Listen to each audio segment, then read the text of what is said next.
I think it is actually going. Yeah, because it says there's a counter up in the corner. 13 seconds so far. Mm-hmm. So, all right, we'll go live. And 3, 2, 1. What's up, everybody? We're back.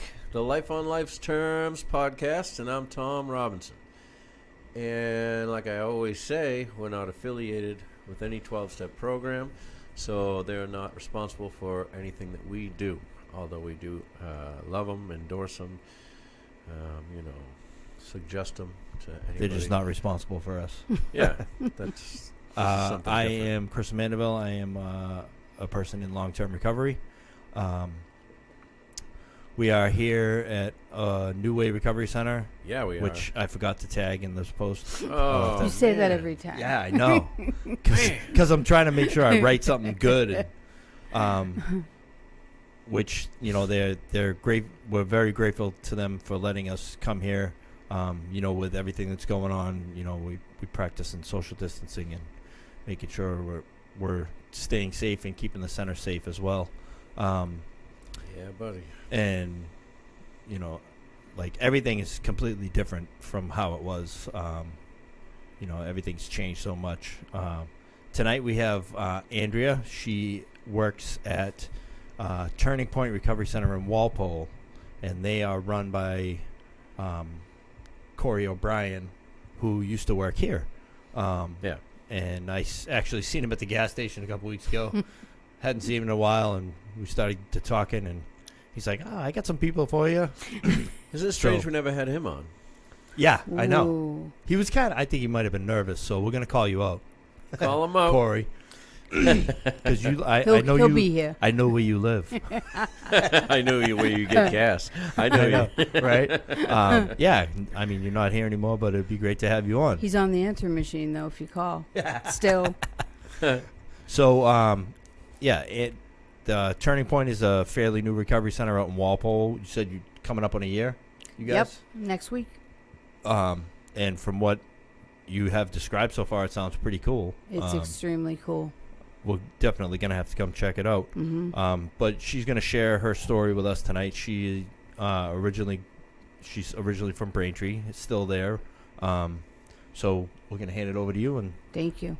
let you do Thanks your for thing. coming on. First of all, thank you for Andrea. having me. I really appreciate it. I've only had a few chances to share my story. I'm relatively new to this field, and I was lucky enough to land a really good job at Turning Point, and they took a chance on me. So for that, I'm grateful. My story is not one that's unusual.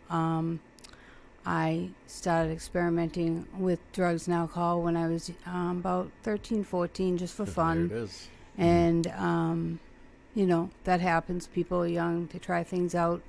I didn't know I had an addictive personality back then, and it turns out that that really harmed my future. But I got into heroin and opiates as the years went on. And actually, the first time I was introduced to any kind of pain medicine, I had just gotten a tattoo. I was very sore, and the tattoo artist gave me some kind of pain medicine to take on my way home, and I was off and running after Really? that. That's Wow. all. That's a all it unique took. story. I've never heard that. I was driving home, and everything kind of slanted, and I'm like, I don't know if I'm supposed to feel this way, but I liked it, Yeah. and I Yeah. liked it because it made me feel comfortable, because I'm kind of an introvert, and it made me the life of the party. I was fun. I was laughing. Yeah, it just takes away all that. People wanted to be around me. Yep. I wanted to be around them. From opiates. Yep, from opiates. So had you been a heavy drinker before this? No, not at all. Oh. Drinking was never really my thing. Once I discovered the pills, that's what it was. So how old were you when Oh, wow. you had first started doing opiates? 16, 17. Oh, wow. Shouldn't have gotten a tattoo. So, yeah, but illegal tattoo. a little bit. Yeah. Illegal tattoo. So that definitely happened. I had a daughter when I was 19. I was that mom that thought that because I did everything for my daughter that I was an active addict and it was okay because I went to the school plays.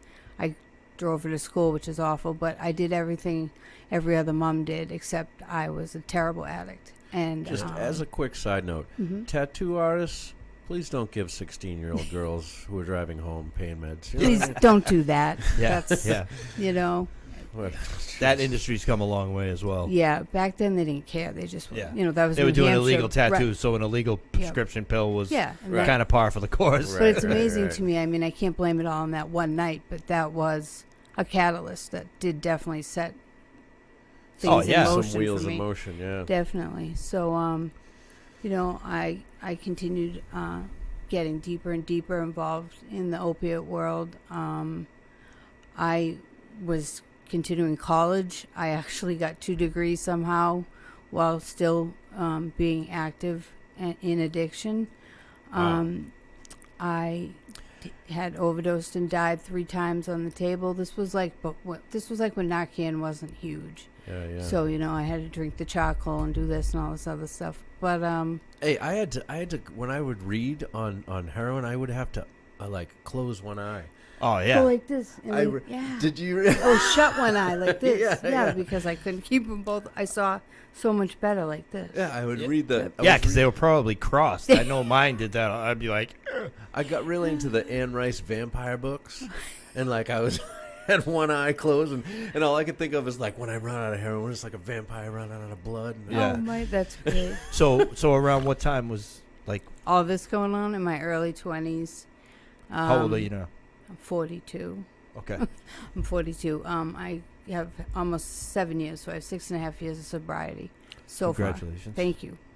But like, you know, when I tell people in meetings that say to me, I only have 1 day, that's as important as my 6.5 years. Absolutely. That Sure. 1 day is almost more important to me. Because you can't get another day without the first one. No. That's and those right. people, you know, they go to meetings, they're not in the best of shape, but they're trying. Yeah. And I give props to anyone who's trying because it's not easy.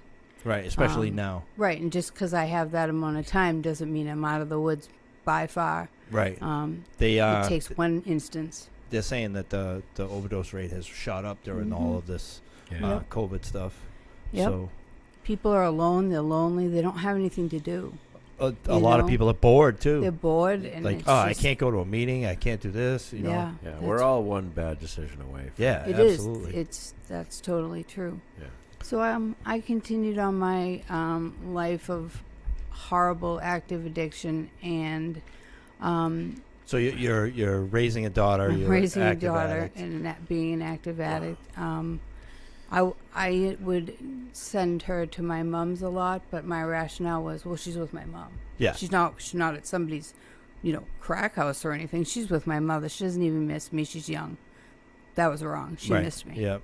Yeah. You know, and time went on. I would just get small jobs like bartending, waitressing, where I'd get cash. Yeah. Yep. So that, you know, that night, Quick money. and then the next day I had nothing to show for it. And I think like Ugh. the breaking point came with me was my mom is a nurse, and doesn't know any. She's not schooled in drugs and alcohol. It's just not her thing. So I was getting in the car one day to go pick up, and she looked at me and she said, I miss you. I said, yeah, Mom, I gotta go. I miss you too. And she goes, no, I miss you. And I was like, oh my God. I was like, what am I doing to this poor woman, and what am I doing to my she family? had finally realized what was going Yeah, on. she knew, and I Yeah. think Sometimes people just put things in a certain way that hits you. it was heartbreaking, and Yeah. I didn't realize because I was so absorbed with my own life that like I was affecting everybody around me. When she said that, you knew just what she was talking about. Yeah. Yeah. And it was tough, and that, you know, and I had to take a step back. I had to reevaluate my life. I'm like, I'm bartending. I have no money. I'm living with her because couldn't even get a place if I wanted to, and she's taking care of my daughter, and it's like it all just kind of came to a head, and I abused my body for a very long time with substances, and you know, I just said one day, you know what? I am so sick and tired of being sick and tired that I have to do something. So, you know, I got involved in going to meetings, NA meetings and stuff. It wasn't really for me. There's nothing wrong with NA. I applaud people that can go. It just wasn't my wheelhouse. I actually decided to go back to school and get a human service degree because the whole time, my whole life, I always wanted to help people. And I know people say that all the time. I hear it every day. But it's true. I just wanted to help people who are in my situation. And over time, I went to Massasoit, and it took me like 4.5 years to get a 2-year degree, but I got it. I think it's beautiful when people want to help people, because I'm in love construction. I don't hear that every day. When we were interviewing for our new position, a lot of people, we'd say, why do you want the job? Well, I want to help people. I think that deep down, everybody kind of wants to help people that's in my situation, or, they think that their experiences can really enrich someone else's life or help them.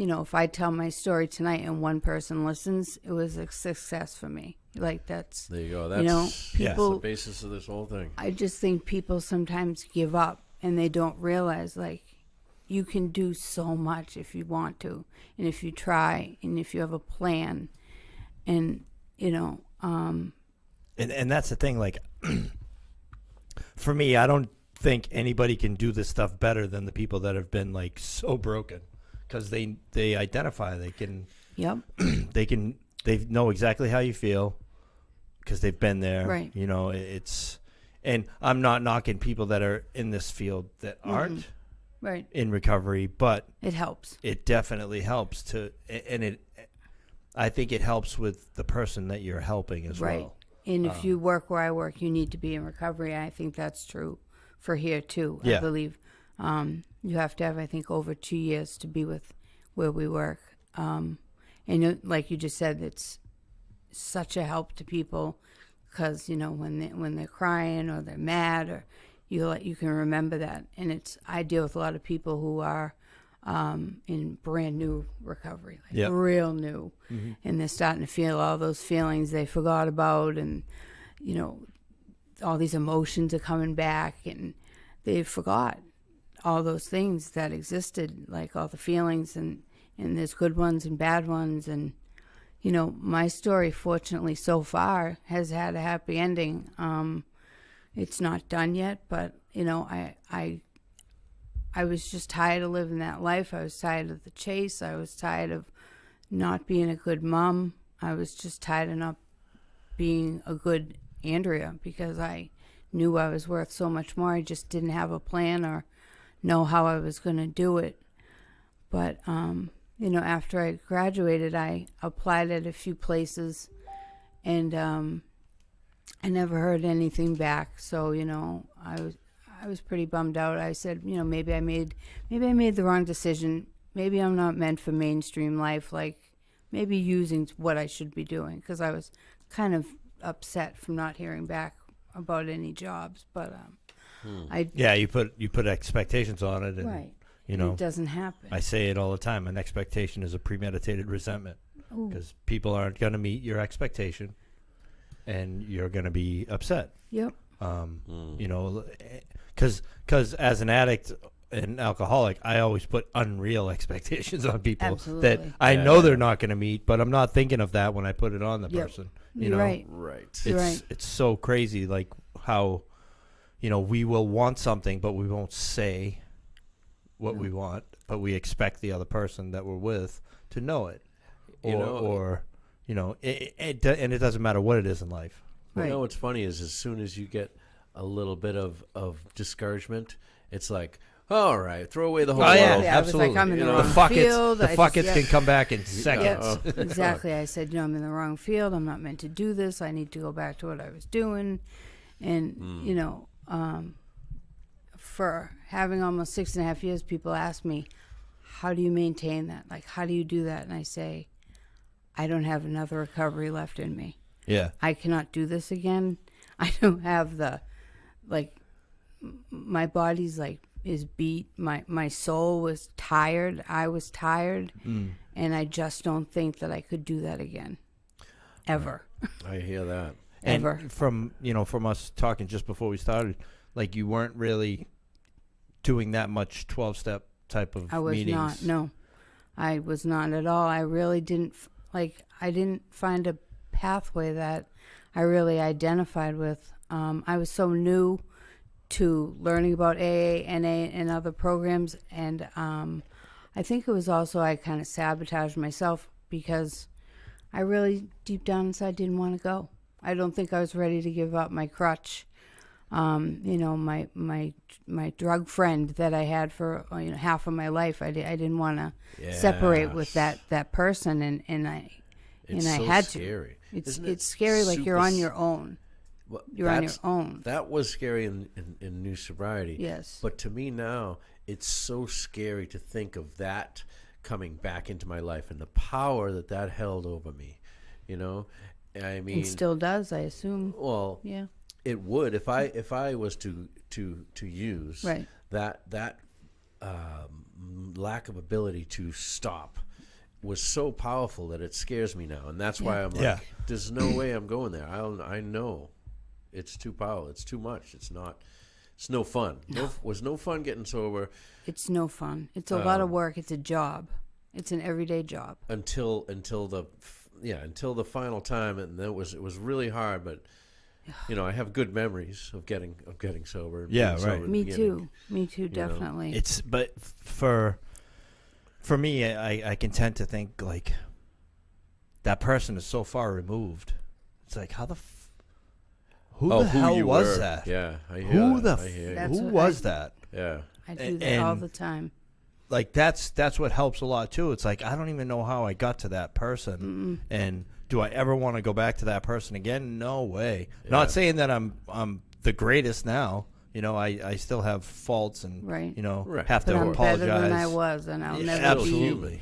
I'll never be The- that person again, God willing. But the life that I lived and running around with my son and just the situations I know me. that I think- put myself in and others in is I can't even think about doing that to people now. You know what I mean? Yeah. I had a bad experience a couple weeks ago. I had some pain in my lower stomach. I got rushed to the hospital, and they were really nice to me. Oh, we're gonna give you some of this for nausea, some of this for pain, and they were so great to me. As soon as they read my chart, the word opiate on it, opiate addict or whatever they had, their whole tune changed towards me. Really? Yeah, they went from we're gonna help you till 6 hours later, here's some Tylenol. And they're like, just because they found out I was an addict, I was treated different. I've seen it. It's heartbreaking. I felt like nothing. I've seen it, and Yeah. there was actually I think it was a kind of like a infomercial type thing with Social Hospital, where all the nurses were, they were trying to get rid of that stigma. I myself, a couple of years ago, had an issue. My appendix was ready to burst. I had no idea. It wasn't that bad. But when I got in there, I was the only one in the whole entire place upstairs because they were like, we got to get you surgery. And the nurse that was there, this guy, I said, listen, I'm in recovery. I don't know. I have no idea if he was or not. Right. I said, I'm in recovery. I don't want any opiates. And he was like, all right, okay. Like a couple minutes later, he comes back with a red bracelet that they have to look at Yep. before they perform surgery. And it said no opioids Right. on it. He goes, sometimes they will administer that stuff when you're sleeping without even asking. Yeah. I said, if I'm out cold and they give me something, that's one thing. Right, but if I need it, that's fine. Right. If it's part of the anesthesia, that's fine. But I'm not leaving here with a fucking script. And they were awesome. And It all depends, you right. know. I wasn't even like upset about not receiving anything. I didn't care. It was the fact that I was treated like I showed up with a needle in my arm, and they were just awful to me from that point on. Yeah, and Yeah. you know, and I wrote a letter. Did you? I Good. said you need to train your staff in how to deal with addicts and addiction because it's just out there and it's huge. And you and know? there's someone could come in there for an overdose that wasn't an addict. Mm-hmm. Someone could have been trying to kill themselves, and then they see that they overdosed. That person's going to get treated fucking completely different. Red flagged. Yeah, like they were in a crisis. Mm-hmm. You know, and they do have a lot of training and stuff like that. Right. There's some people that I know that work with that stuff, but the stigma is so bad, and Well, it's I fought hard. it's a for double-edged 6.5 sword. years. You know what I mean? It's Yeah. a double-edged Yeah, sword that's what I was because gonna say. imagine how many of us they see that aren't recovered, and they're trying to that are fucking in scam there. them and- Yeah. or they're That's they're why we pissed get off. nothing or the attention we get because of people like that. I shouldn't say like that, but people who try to scam. They're everywhere. And also, they see people OD day after day after day after Right. day. Addicts are That's smart. that's probably most of their friggin' clientele, Right. to be honest. Yeah. Is people coming in. Addicts aren't stupid. If they Right. want to get something, they're going to get it. Absolutely. With anything in life, not just in that situation, but people don't realize how smart addicts are because they have to have plans on how they're going to get this. How am I Absolutely. going to do this? How am I going to get here?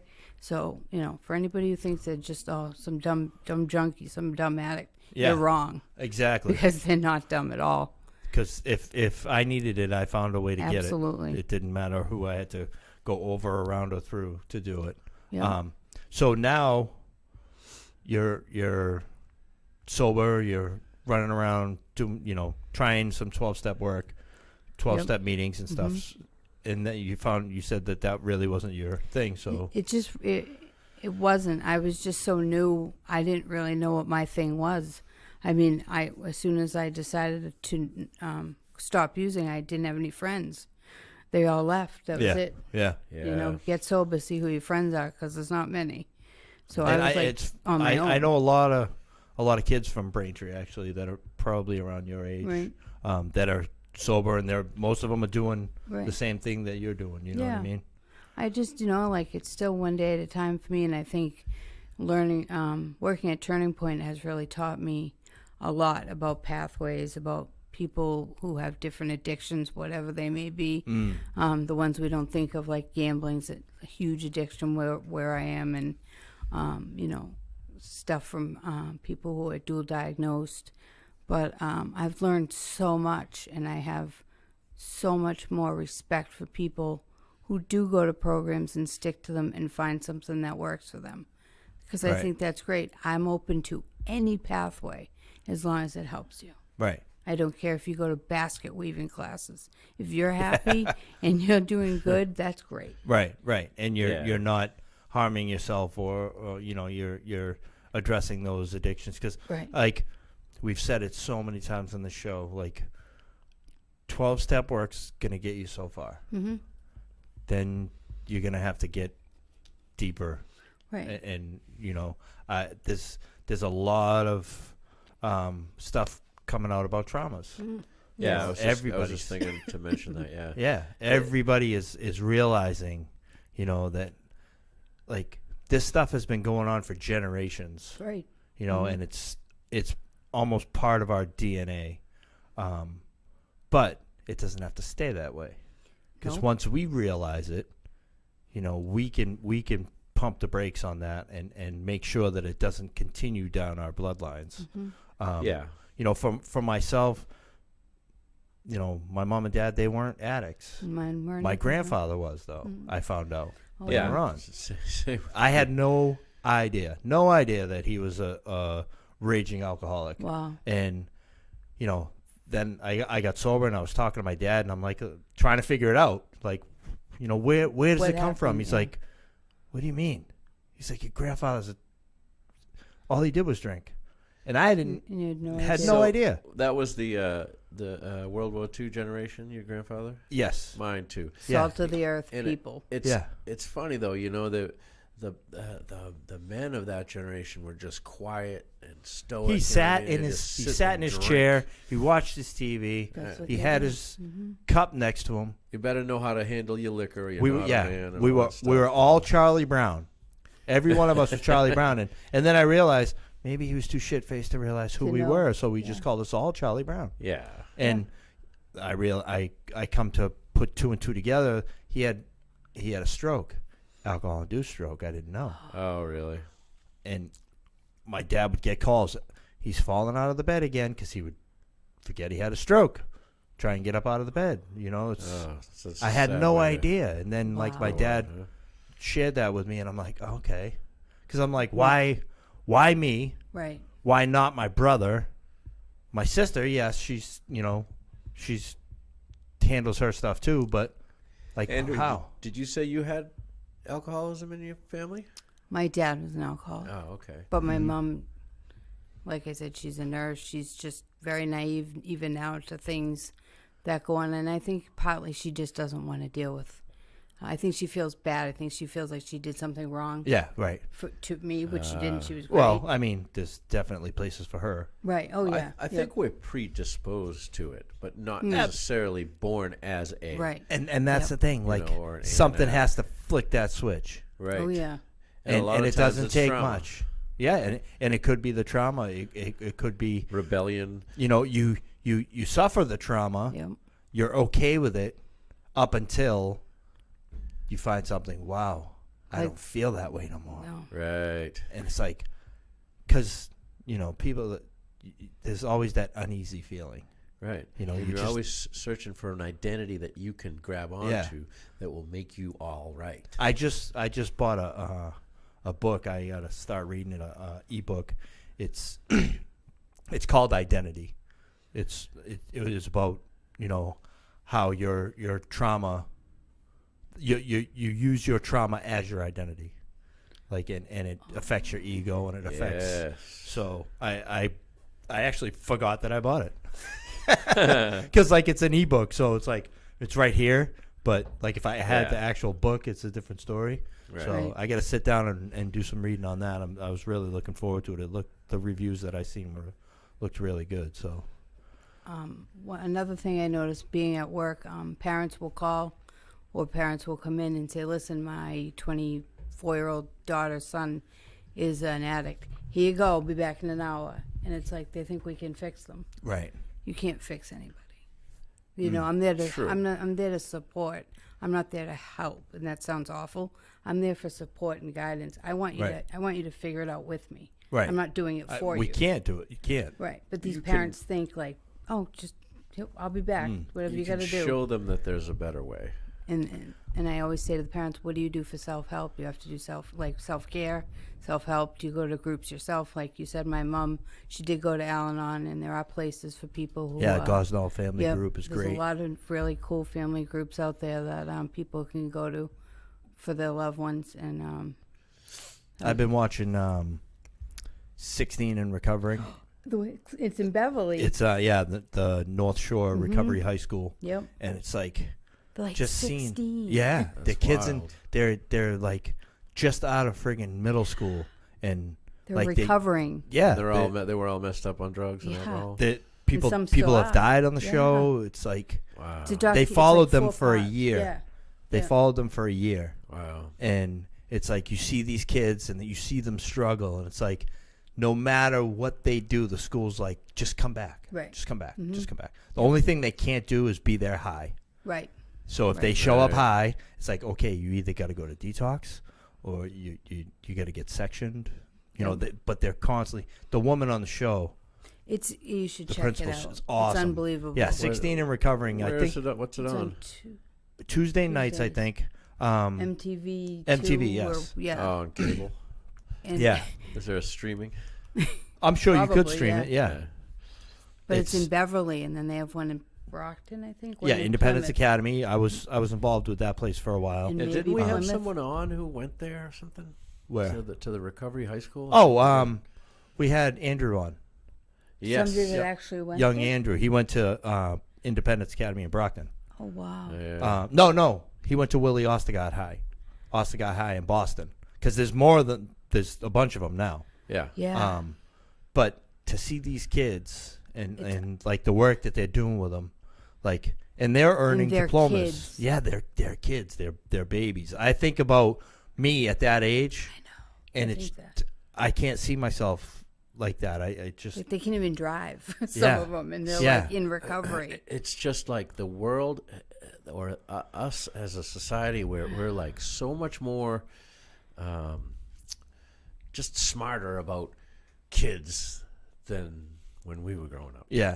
You But know what I mean? but also, the internet has brought about a whole Oh, my God. another list of demons and Oh, demons, and, yes, and for and sure. treachery and just a lot like of bad stuff, fucked up shit. but a lot of Stuff good that- stuff. Yeah, There's right. a lot of right. positive, but the negative is scary. Right. Because At those kids' age, I was riding my bike wherever the hell I wanted to go. Yeah. I was getting on 12, 13 years old. I was getting on the bus, getting off at Ashmont, hopping on the T, going in town. Like, Yeah. I would not let a 12-year-old do that now. No. No way. No. It just wouldn't happen because of how much the world has changed. But to be aware of so many more possibilities because of like YouTube and all this stuff, it's so much different now. And when I was growing up, there was like a lot of like stick and not much carrot. You know what I mean? Right. There was a lot of punishment, like, and and all that stuff. Like if you did something wrong, and sometimes you would get punished, and you were like, I didn't really mean to do anything wrong. You Right. know? It just it's much. I don't know. I see it as better now. But there's the cyberbullying and Yes. those poor kids that get, bullied at school. I mean, Kids are brutal. I wouldn't, if I had to go to high school right now, I wouldn't even go. Yeah. I don't know how they do it. It can be pretty vicious. I see, like, I know people, I know their kids, friends on social media, like, go through the comments and stuff, and it's like, what the Dude, comments. When I was walking home one time when I was 13, a car full of guys pulled over. They said, hey, come here. I rolled down the window, and dude punched me right through the window. Yeah. I was like, all right, man, don't punch me. And I ran away. I Yeah. got away, but they were chasing me. But A that's whole like the car worst full. thing that happened then was you might get punched. Now it's you're overdosing from fentanyl at 13. Oh, yeah.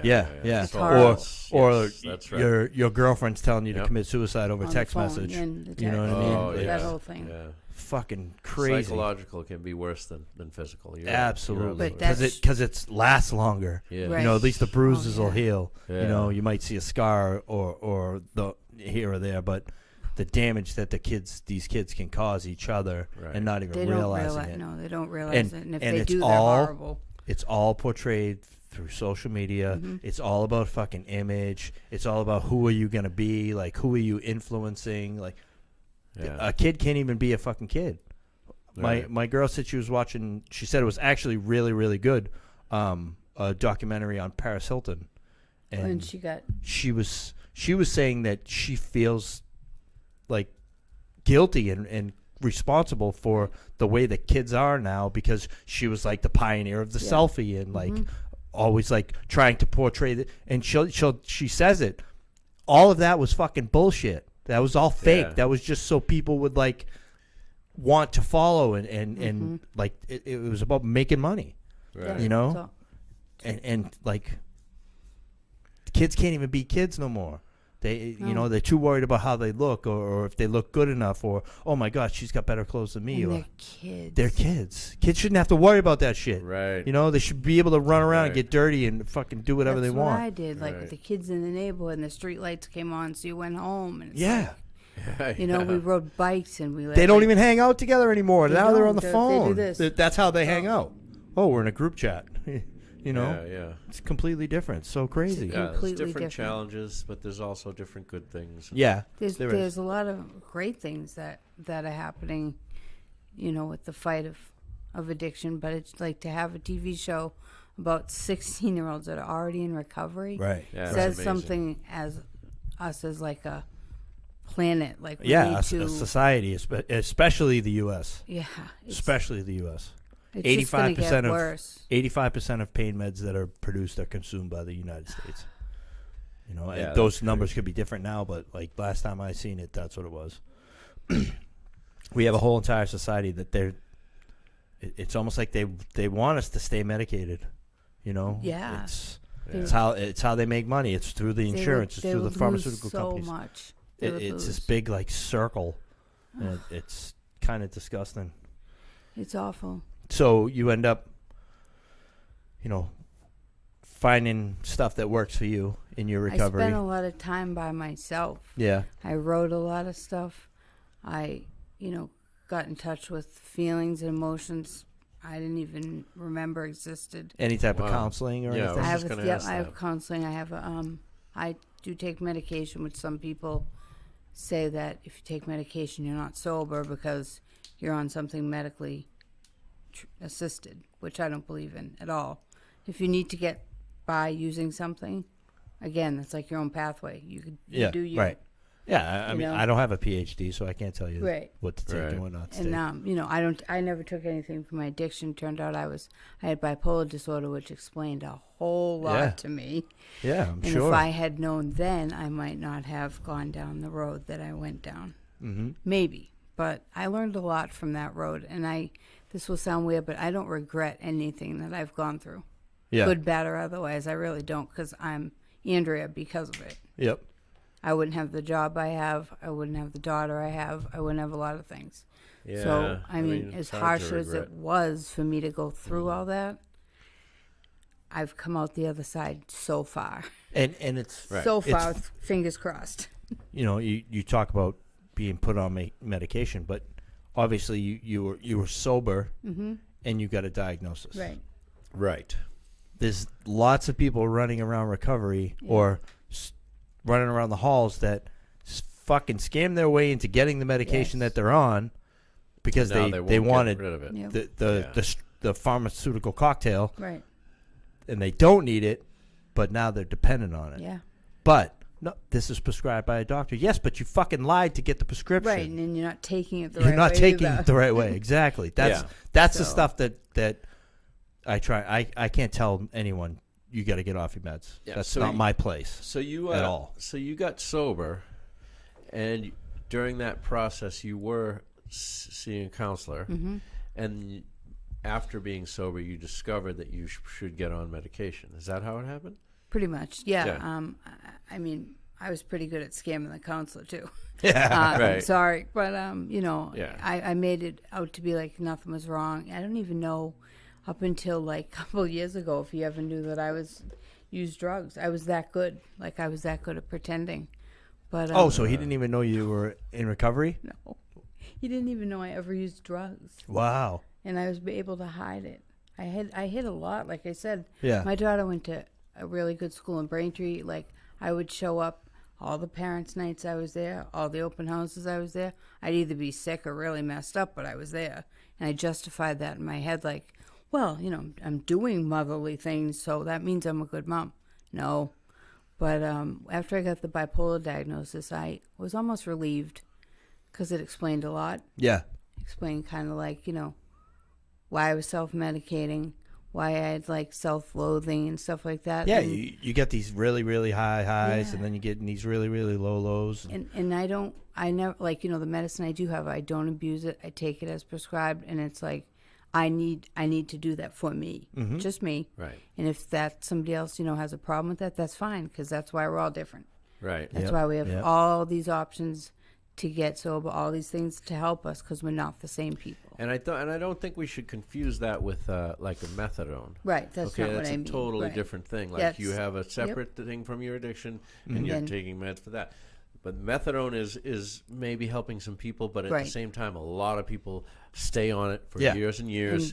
Their health deteriorates. They never reach the Yep. beautiful, happy recovery that we get. And You know what I mean? there's Yeah. the people That's that go being there stolen from them. and that's that they're okay with that, like Right. showing up to the van every day and like I- there's working class people out there that go to the van every day that can't make it to the meetings Oh. that are mandatory so that they could get take homes. Right. So whatever, I'll just go to the van every day because I have to work. I can't miss work to make this meeting so that I could get a take home. But that's not the life that I No. would want. It's no, You know, no way. To be, you can't go on vacation. I just You thought can't it go was, anywhere that there isn't. You know what I mean? Like you can't go leave like the vicinity of the van, pretty much. No. You know. Well, Yeah. here's the thing the way I think of it, not even like you're going from being dulled and being like basically someone else in your addiction. You're throwing substances down your face, and then you're moving on to another thing that's dulling your Right. senses. Some Right. more, Very again, much. and you live that on. You never get back. I mean, originally, who were you before you were doing that? You know what I mean? And or find out, who you can be without anything. It's just sad. You know It's what I mean? very Right. sad. And so, I stopped taking a lot of my medication recently because I was tired of being like this, just being flat. Yeah, Because I'm not like that. I'm bubbly. I have a good personality. I love people, but I was losing myself. And that's the thing too. Like you gotta know yourself enough to realize that. And I've had people that I was sponsoring or whatever, and it's like they're like, I don't know if I feel right, but okay, like you may need to do something, Right. But you have to be honest with yourself. Like you can't let that little voice in your head be like, yeah, this is gonna make you feel Right. better. Like if you genuinely need a medication, but you say you start taking it and you don't feel like how you think you should feel, speak up. It's your it's your everything. I think a lot of doctors overprescribe. They do. Like people get a lot more than what they should. Well, then the doctors get to talk less, and they don't have to deal with as much, and they just try this. You can walk into a doctor's office and in under 12 minutes walk out with prescriptions Absolutely. for narcotics. They give out tests 12 minutes. that people have to take. There was actually a bipolar test, and I took it.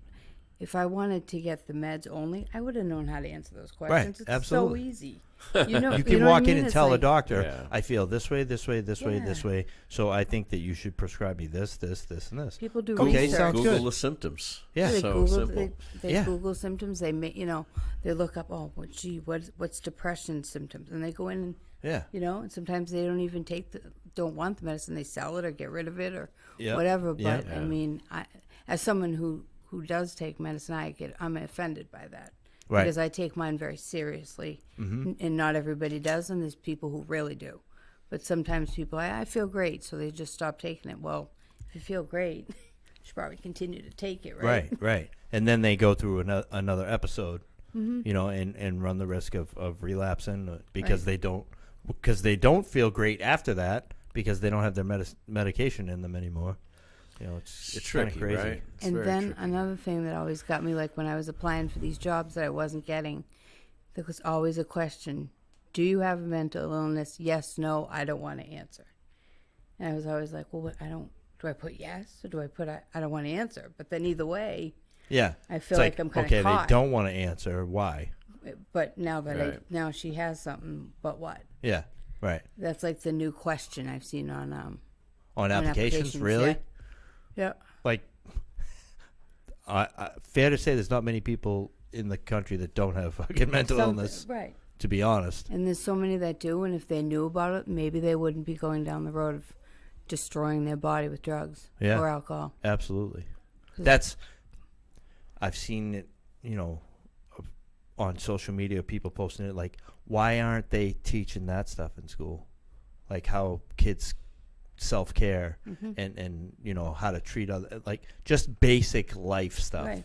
Not the fucking Inca tribes and like ask a kid what a checkbook is. Yeah.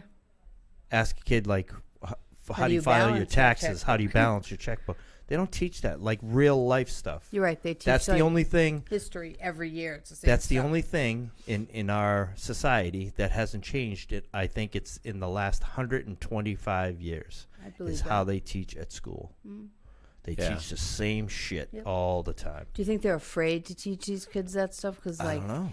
they may, I'm like in the drug aspect. They think that's going to sound good to some kids or they want to try it. I don't think they'll ever teach it in schools. I think it's too taboo.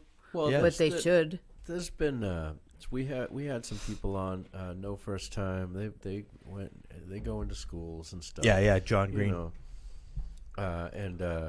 There's been some.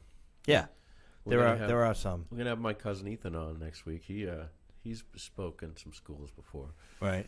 And I mean, it's rare. I mean, they don't have it as part of a curriculum, which maybe they should. No, I they think should. so. It should be called life. Yeah, health exactly. class. A class, Life. life class. Room 101. Have it as part of health class. Teach about addiction. And Do they whatever. have health anymore? Or They mental don't I even don't health. have think that they shit. do. They don't have fucking art no more. They don't Like They don't have health I doubt health it. class. I don't think so. Why can we not afford to give kids health class anymore? Why did they do away with music class in most schools? Why why did they do away with art class? Like give these kids something. Yeah. Like Help Cooking. them. Kids don't even know how to fucking cook. Help them. They don't know how to cook. Home economics. Yeah, That's what that that is. was the shit that I loved. Yeah, that was great. We're gonna go sew a pillow. Yeah. You know, we're gonna make friggin' omelets. Isn't it weird they called it home economics? Like, what's that got to do with economics, really? Home ec. Yeah, I gotta go to home ec. Home ec. Yep. Yeah, They should replace that with like how to say no. Yeah. And it's so basic, but like kids need to hear it. and that's the thing. Like, they're worried that they're too young to learn this, but the fucking shit that they're seeing on social media is way worse than talking about drugs. I have groups. People say I started smoking when I was 9. Yeah, I had my first drink with my dad at 8 in the bar room. I was sitting with him. It's like, yeah, what? It's incredible. yeah. But I don't feel like we've come that far since then, though. We're not doing justice for these poor kids. And that's the thing. In some areas, yes, we're fucking extremely advanced, but And in taking care of America as a whole and the mental state of the people in this country, It's sad. no. Well, we have a lot of work to do. Right? Yeah. Yep. A lot of. I don't think it'll ever be complete, but we can try. That's what I do at work. I try. Right. Every so day.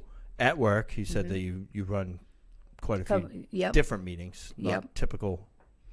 So what are those? I run, Gerard and I both run a morning 9 o'clock check-in meeting.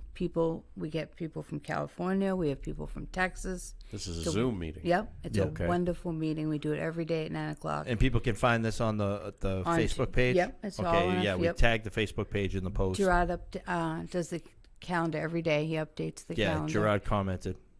Did he really? Yeah, he said, "Hi Andrea, you are awesome. I'd be lost without you." Oh, no, he did not. Yeah. Really? My Gerard said Yeah. that? Oh, wow. I have to be nice to him tomorrow now. Great. But no, he runs an incredible fitness program. It's called Fit to Recover. And it's like he does all this stuff for free. It's like he does it Tuesday, Thursday, and his passion is working out. Yeah. So we combined it with recovery, Fit to Recover. Nice. And he does like free 6-week courses. He does people love it because they're working out. They're feeling better about themselves. They're getting clean and sober, and he's just like phenomenal with And that's the thing. We have to address all right. mental, physical, and spiritual. You know what I mean? Yeah. Yes.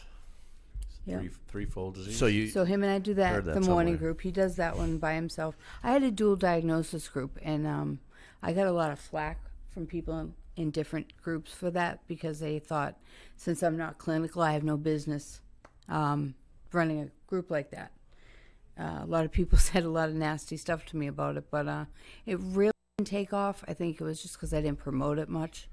But we have we have 2 outside meetings almost now. We have like one, and we're doing another one. People they're tired of being on Zoom. They want to leave their little box and come in public. Yep. Absolutely. And again, Gerard ran a meeting yesterday. It was 10 people outside, and we had a blast. Yep. Socially distanced. We're sitting in a circle. Yeah, they're starting to pop up, but it's going to start getting cold too as well. Right. Yeah. And if you're not doing like the regulations, they'll shut you down. Yeah, They'll just say, you know what, your absolutely. meeting's over, and you're not getting it back. But Turning Point it's an amazing place, as is New Way also. We have just something for everybody, and what was the other meening you said you had? I have a 8 o'clock meeting called Night Light. It's my wind down group. 8 p.m. 8 p.m. Yep. And then we have a community meeting on Tuesdays. So our calendar is very extensive. But you also said you do one meeting that's the only one on the East. Yes, I do. Life Ring. Life Ring is well, there's another one now, but I had the first. I'll go down in history as the first. I'm holding on to that title. It was mine. Yeah. No, it's another pathway. It's just it's almost like a smart recovery. Like I said, it's like a non-secular, just try to stay sober kind of meeting. It's very light. There's not a ton of rules. There's like anywhere from 25 to 40 people. Is it like a discussion meeting? It's a how was your week? So you say like your name, drug of choice, how long you've been sober, how was your week? But with 40 people and in 1 hour, it's very hard to do sometimes. Yeah. Yeah. So Gerard's my co-host a lot of the times. But is it a raise your hand type of thing? yep, people raise their hands. It's okay. it's basically it's peer driven. Peers get advice from other peers in the meeting. Yep, There's crosstalk. There's you know, like I said, it's not that rigid with the rules. Right. So, but I learned about like Wellbriety. I learned about SMART. I didn't know any of these things. Wellbriety. So like us. Wellbriety is like a Native American pathway. Oh, And it's like beautiful. Brian Phillips, right? He's Oh, the yeah. Sweat It's Lodge. beautiful. Sweat Lodge and stuff he did. Wellbriety is the most. It's beautiful. Like it's literally Native American community runs the meeting. They refer Really? to people as brother and sister. They do like the whole gamut, like the whole thing. They have the get up. I mean, it's amazing. I'll have Near to check pin that They're drop. out. wearing feather. Yep. Well, there's like variety. there's like Whatnot. 100 people in the room sometimes, and you can hear a pin drop. That's how much respect that meeting it's- gets. And that's cool. And I never they heard of know like that alcoholism has been very Huge. prevalent in In their tribes in and the stuff, Indian yeah. culture. You know, Yeah. it's Native American. Native American for Yep, Native for a American, long sorry. time. For a long time. And you know, I've watched some stuff and now the drugs have started taking over, you know. Yeah. Like you see up in Alaska, like those people struggle with addiction really, really bad. I You know, think 'cause up there's there's nothing like going there's on. nothing to do, and it seems like it's always dark. When I Well- went to California, we had a meeting. We went to a meeting, and we had a person from Alaska who was on the phone with the person hosting the meeting. So they had like a group on a speakerphone Oh, really? in Alaska. Yeah, That's of course, this awesome. was 10 years ago, you know, Yeah. or whatever. But I don't think they had Zoom. But I remember I went to a AA convention, and the keynote speaker said that he or his sponsor, they were out in Alaska and you know, just like doing the whole recovery thing out there, and there was a guy who heard that it was going to happen, so like when the ocean was frozen, he walked across to where he needed to get in touch with these people.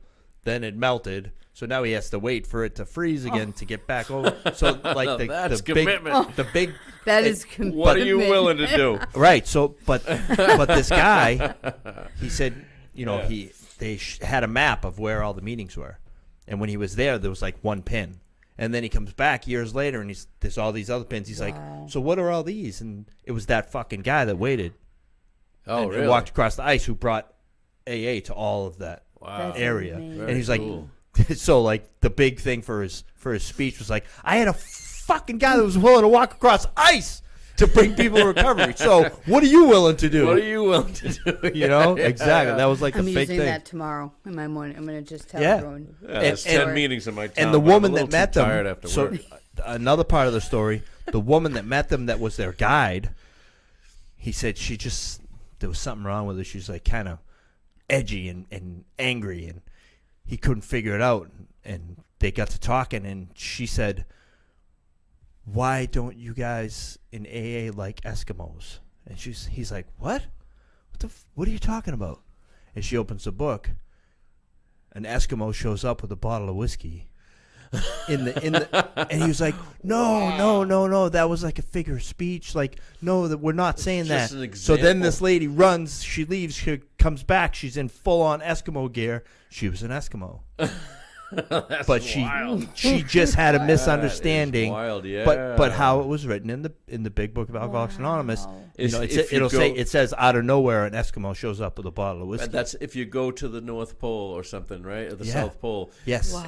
And Trying to run away to from run it. away from your Yeah. alcoholism. So she was under the impression that people in AA didn't like Eskimos because of how she read that.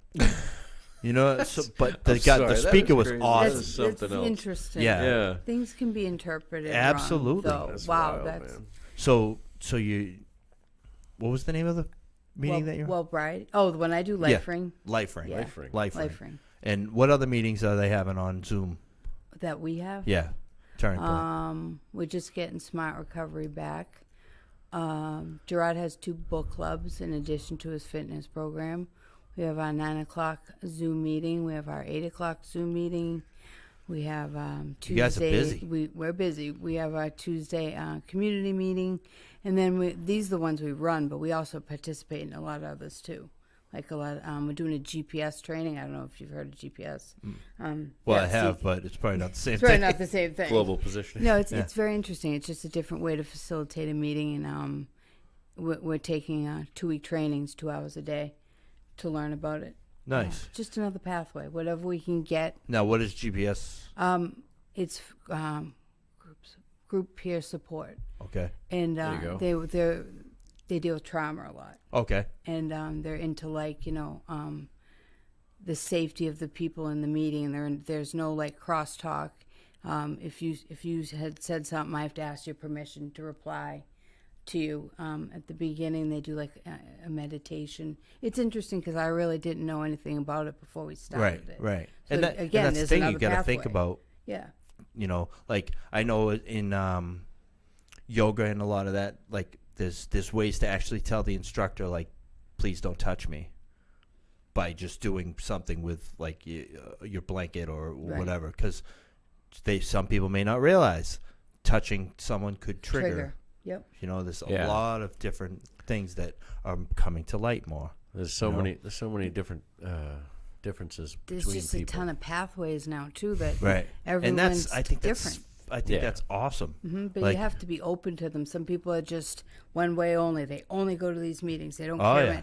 And they need to realize like that's like when I was at the hospital, like I'm not that.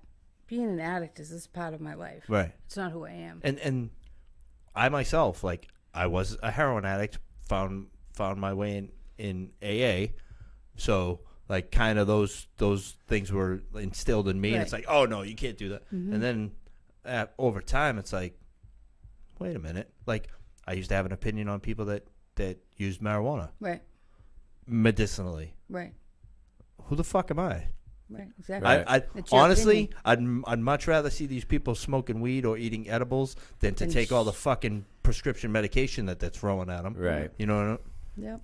that stuff's been around a lot longer than I have been.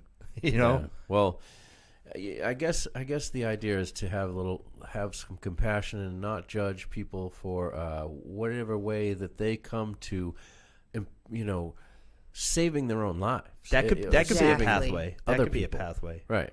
You know. Yeah. But I always heard the marijuana maintenance. Those people, but they were maintaining. Right.